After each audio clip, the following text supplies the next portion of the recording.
സൂക്ഷിച്ച് നോക്കേണ്ട ഉണ്ണി ഇത് ഞാനല്ല. അപ്പോൾ ഗായ്സ് ഇന്ന് നമുക്കൊരു ഫങ്ഷൻ ഉണ്ട് കേട്ടോ. എൻ്റെ താത്താൻ്റെ തന്നെയാണ്, കസിനാണ് കേട്ടോ. അപ്പോൾ ഒരു കസിൻ താത്താൻ്റെ ഫങ്ഷൻ താത്തനെല്ലാം ആണ്. അപ്പോൾ അങ്ങനെ ഫങ്ഷനാണ്. ഫങ്ഷൻ എന്ന് വെച്ചാൽ ഇപ്പോൾ പള്ളക്കാണൽ എന്നൊക്കെ ഉണ്ട് ഈ മലപ്പുറത്തൊക്കെ പറയൽ. അപ്പോൾ അതിന് ഞാൻ എവിടെ പരിപാടി അവതരിപ്പിച്ചാലെന്ന് പറഞ്ഞ മാതിരി അവിടെ പോയപ്പോൾ നേരം വൈകിട്ടുണ്ടായിരുന്നു. അപ്പോൾ എല്ലാവരും ഫുഡ് കഴിക്കാനിരുന്നു കേട്ടോ. അവിടെ അടുത്ത് തന്നെയാണ് വീട്.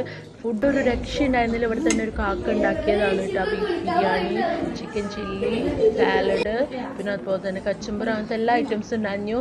ഈ വോയിസ് കൊടുക്കുമ്പോൾ നമ്മൾ വീഡിയോയിലുള്ള ഓൾറെഡി ഉള്ള വോയിസ് കളയാൻ പറ്റാത്ത ചെറിയൊരു ഇഷ്യൂസ് ഉണ്ട്. എല്ലാവരും ക്ഷമിക്കട്ടോ. അതൊക്കെ കഴിഞ്ഞ് ഞങ്ങൾ കമ്പിയുടെയൊക്കെ കഴിഞ്ഞ് ഫുഡൊക്കെ കഴിഞ്ഞപ്പോൾ നമുക്ക് എന്താ പറയുക, ചെക്കന് വീട്ടിൽ നിന്ന് കുറച്ച് സ്വീറ്റ്സും കാര്യങ്ങളൊക്കെ കൊടുക്കുന്നത് പൊട്ടിക്കലായിരുന്നു കേട്ടോ പിന്നത്തെ ചടങ്ങ് എന്ന് പറയുമ്പോൾ. അപ്പോൾ നമ്മൾ ഡെലിവറി കഴിഞ്ഞിട്ടുള്ള ആവശ്യ സാധനങ്ങളൊക്കെ ഉണ്ടായിരുന്നു. അങ്ങനെ എല്ലാ